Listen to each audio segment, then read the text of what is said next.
Kuwait প্রবাসী সবুজ ভাইয়ের অর্থায়নে আমরা বাংলাদেশের সকল জায়গায় বিভিন্ন সময় কাজ করে থাকি। তার ধারাবাহিকতায় আজকেও আমরা এই কাজটি করছি। সবুজ ভাইয়ের অর্থায়নে আমাদের এই কাজগুলো প্রতি বছর হয়ে থাকে, এই বছরও আমরা করে যাচ্ছি। আসসালামু আলাইকুম। সবুজ গ্রাম বাংলা টিভির পক্ষ থেকে সকলকে জানাই আন্তরিক শুভেচ্ছা ও অভিনন্দন। আমরা প্রতি বছর মাহে রমজানে কিছু প্রোগ্রাম করে থাকি, ইফতারের আয়োজন করে থাকি পথচারী পথশিশু ওদের জন্য। আমরা এই বছর একটু ব্যতিক্রম আয়োজন করেছি। আপনারা দেখতেই পাচ্ছেন যে আমরা এই মুহূর্তে দাঁড়িয়ে আছি হচ্ছে একদম চট্টগ্রাম এবং ঢাকা মহাসড়কে আমরা দাঁড়িয়ে আছি।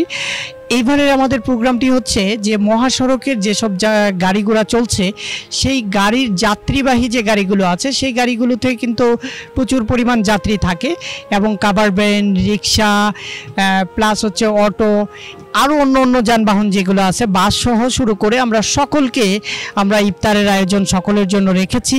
যেখানে হচ্ছে যারা এই মাঝপথে আজান দিয়ে দেয় তখন আর ইফতারটা সময় মতো করতে পারে না, সেই জন্যই আমরা কিছু ফল ফ্রুট দিয়ে একটি প্যাকেজ তৈরি করেছি, যে প্যাকেজের মাধ্যমে এই পথচারী যারা আছে সকল রোজাদার ব্যক্তিদের জন্য আমাদের আজকের এই প্রোগ্রাম।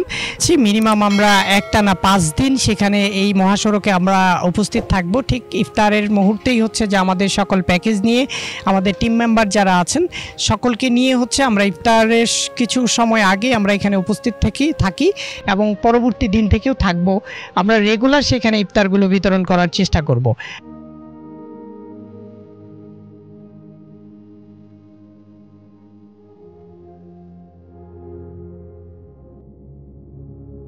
আপনারা জানেন যে কুয়েত প্রবাসী সবুজ ভাইয়ের অর্থায়নে আমরা বাংলাদেশের সকল জায়গায় বিভিন্ন সময় কাজ করে থাকি। তার ধারাবাহিকতায় আজকেও আমরা এই কাজটি করছি। সবুজ ভাইয়ের অর্থায়নে আমাদের এই কাজগুলো প্রতি বছর হয়ে থাকে, এই বছরও আমরা করে যাচ্ছি।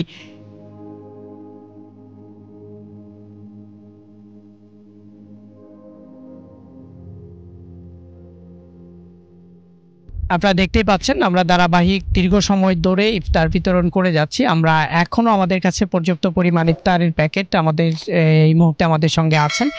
আপনারা দেখতে থাকুন। আমরা এই ইফতার একদম শেষ না হওয়া পর্যন্ত আমরা চলমান থাকবে আমাদের প্রোগ্রাম, এবং এই প্রোগ্রামটি টানা 5 দিন পর্যন্ত আমরা এই ইফতার ক্যাম্পিং চালিয়ে যাব।